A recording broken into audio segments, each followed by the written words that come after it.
ਵਾਹਿਗੁਰੂ ਜੀ।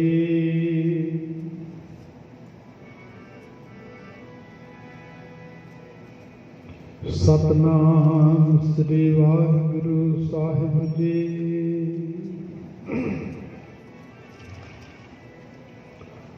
ਇੱਕ ਓੰਕਾਰ ਸਤਨਾਮ ਕਰਤਾ ਪੁਰਖ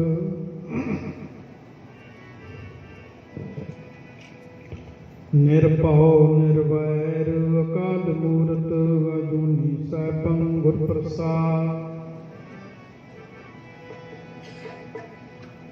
ਜਪ ਆਦਿ ਸਚ ਜੁਗਾਦਿ ਸਚ ਹੈ ਪੀ ਸਚ ਨਾਨਕ ਹੋਸੀ ਪੀ ਸਚ।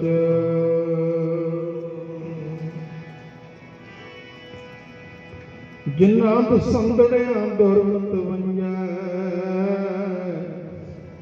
ਮਿੱਤਰ ਸਾਕੜੇ ਸੇ।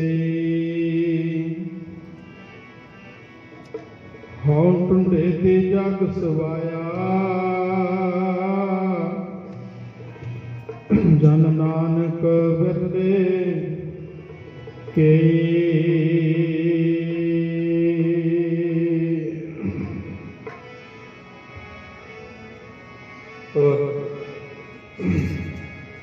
ਵਾਹਿਗੁਰੂ ਆਪਣੀ ਕਿਰਪਾ ਕਰਕੇ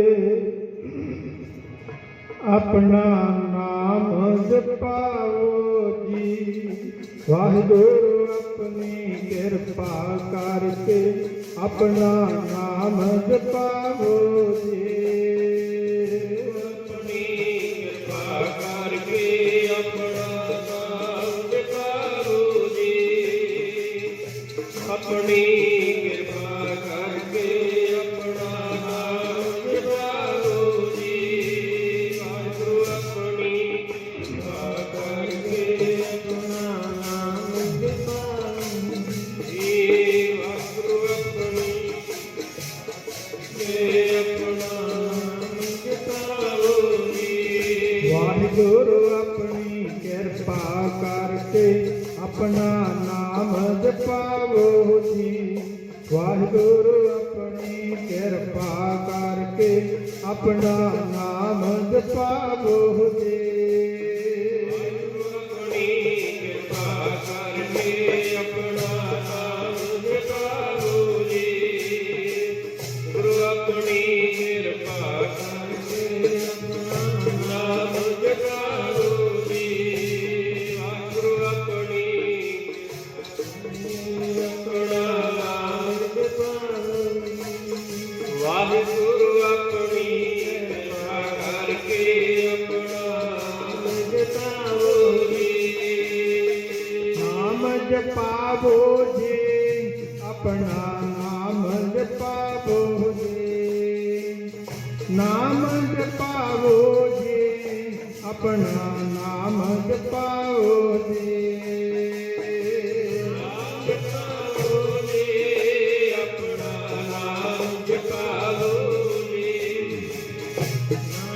ਜਪਾਓ ਜੀ ਆਪਣਾ ਨਾਮ ਜਪਾਓ ਜੀ। ਨਾਮ ਜਪਾਓ ਜੀ ਆਪਣਾ ਨਾਮ ਜਪਾਓ ਜੀ। ਨਾਮ ਜਪਾਓ ਜੀ ਆਪਣਾ ਨਾਮ ਜਪਾਓ ਜੀ। ਨਾਮ ਜਪਾਓ ਜੀ ਆਪਣਾ ਨਾਮ ਜਪਾਓ ਜੀ। ਨਾਮ ਜਪਾਵੋ ਜੀ ਆਪਣਾ ਨਾਮ ਜਪਾਵੋ ਜੀ। ਨਾਮ ਜਪਾਵੋ ਜੀ ਆਪਣਾ ਨਾਮ ਜਪਾਵੋ ਜੀ। ਜਪਾਓ ਜੀ ਆਪਣਾ ਨਾਮ ਜਪਾਓ ਜੀ। ਨਾਮ ਜਪਾਓ ਜੀ ਆਪਣਾ ਨਾਮ ਜਪਾਓ ਜੀ।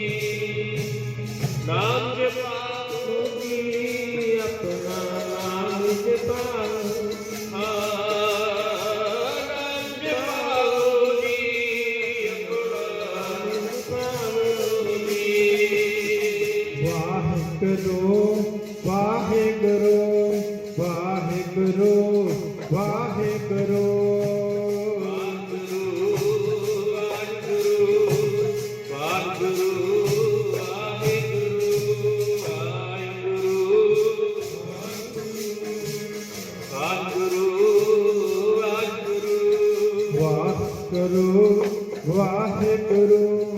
ਵਾਹਿਗੁਰੂ ਵਾਹਿਗੁਰੂ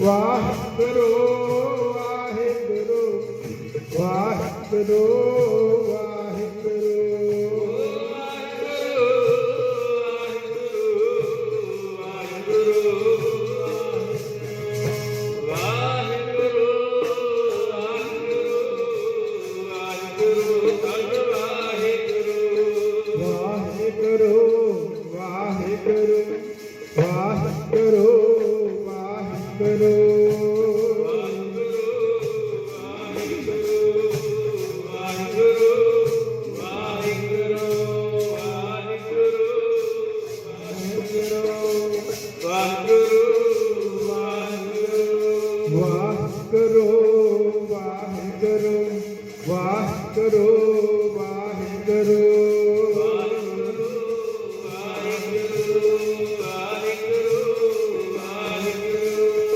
ਹਰ ਕਾ ਨਾਮ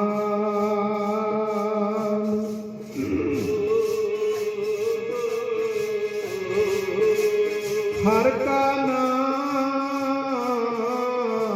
ਰਤਾ ਨਿਤ ਧਿਆਏ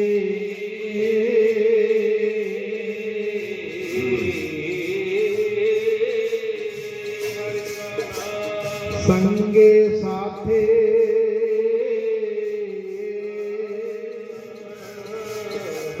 ਸਗਲ ਤਰਾਈ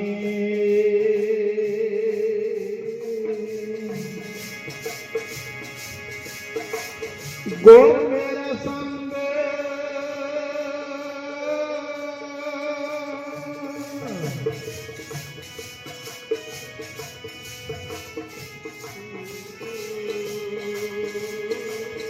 ਗੁਰ ਮੇਰਾ ਸੰਗ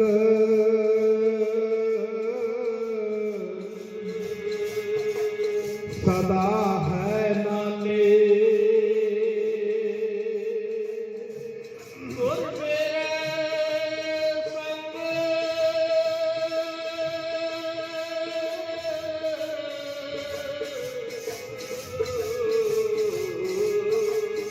ਗੁਰ ਮੇਰਾ ਸੰਗ ਸਦਾ ਹੈ ਨਾਲੇ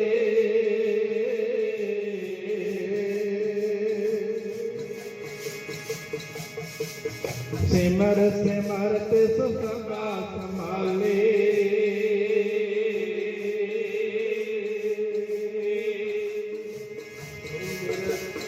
ਤੇਰਾ ਕੀਆ ਮਿੱਠਾ ਲਾਗੇ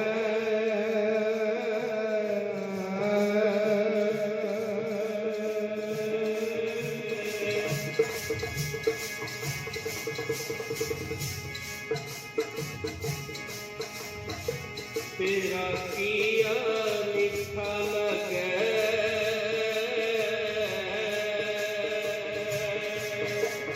तेरा किया मीठा लागे हर नाम पदार्थ नानक मांगे वाहिगुरु वाहिगुरु वाहिगुरु वाहिगुरु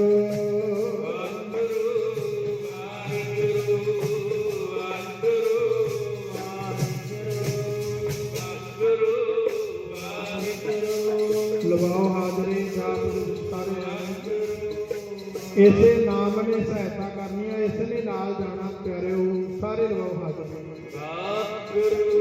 ਵਾਹਿਗੁਰੂ ਵਾਹਿਗੁਰੂ ਵਾਹਿਗੁਰੂ ਵਾਹਿਗੁਰੂ ਵਾਹਿਗੁਰੂ ਵਾਹਿਗੁਰੂ ਵਾਹਿਗੁਰੂ ਵਾਹਿਗੁਰੂ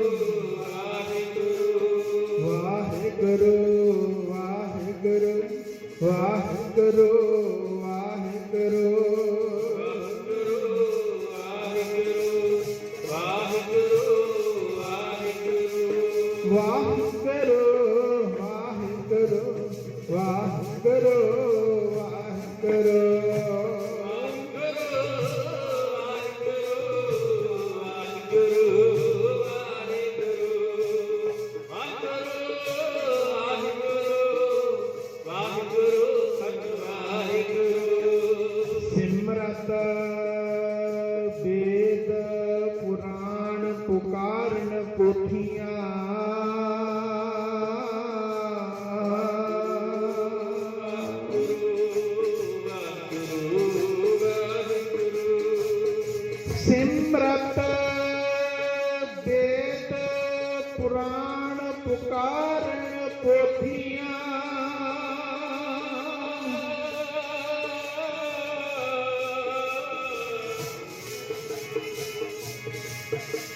ਨਾਮ ਬਿਨਾ ਸਭ ਕੂੜ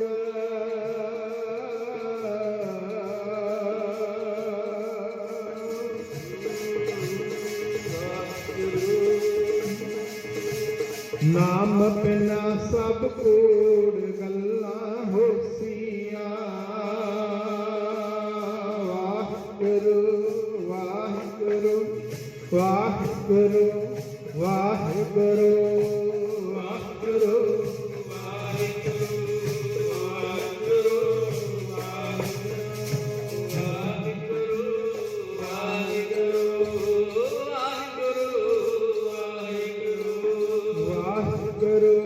ਵਾਹਿਗੁਰੂ ਵਾਹਿਗੁਰੂ ਵਾਹਿਗੁਰੂ ਵਾਹਿਗੁਰੂ ਵਾਹਿਗੁਰੂ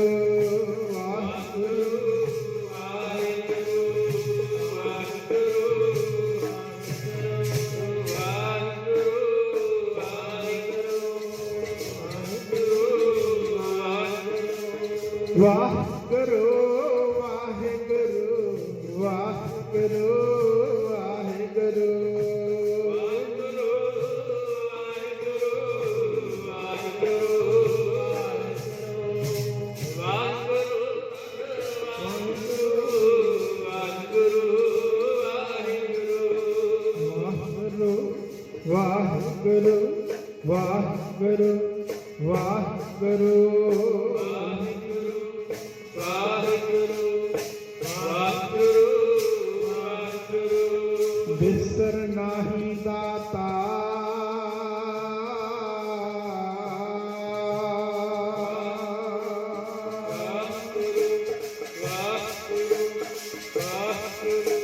ਬਿਸਰ ਨਾਹੀ ਦਾਤਾ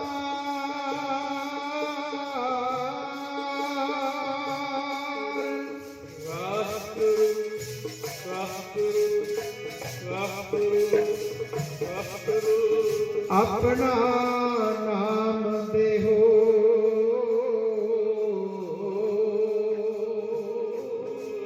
ਆਪਣਾ ਨਾਮ ਦੇਹੋ ਆਪਣਾ ਨਾਮ ਦੇਹੋ ਆਪਣਾ ਨਾਮ ਦੇਹੋ ਵਾਹਿਗੁਰੂ ਵਾਹਿਗੁਰੂ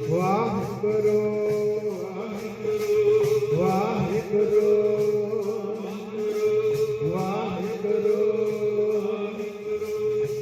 ਵਾਹਿਗੁਰੂ ਵਾਹਿਗੁਰੂ ਵਾਹਿਗੁਰੂ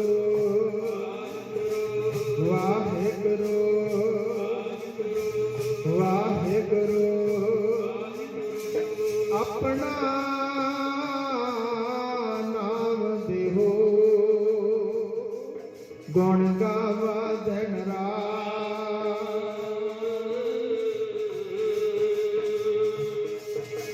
ਗੁਣ ਗਾਵਾ ਦਿਨ ਰਾਤ ਨਾਨਕ ਚਾਹੋ ਹੋ ਵਾਹਿਗੁਰੂ ਵਾਹਿਗੁਰੂ ਵਾਹਿਗੁਰੂ ਵਾਹਿਗੁਰੂ ਏਕੋ ਜਪ ਏਕੋ ਸਲਾਹੇ ਏਕ ਸਿਮਰ ਏਕੋ ਮਨ ਆਹੇ ਏਕ ਸਕੇ ਗੁਣ ਗਾਓ ਅਨੰਤ ਮਨ ਤਨ ਜਾਪ ਏਕ ਭਗਵੰਤ ਵਾਹਿਗੁਰੂ ਵਾਹਿਗੁਰੂ ਵਾਹਿਗੁਰੂ ਵਾਹਿਗੁਰੂ ਵਾਹਿਗੁਰੂ ਵਾਹਿਗੁਰੂ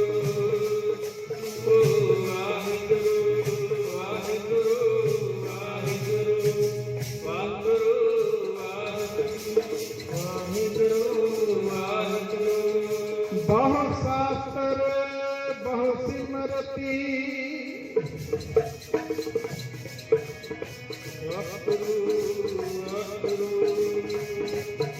ਬਹੁ ਸ਼ਾਸਤਰ ਬਹੁ ਸਿਮਰਤੀ ਪੇਖੇ ਸਰਬ ਢੰਡੋਲ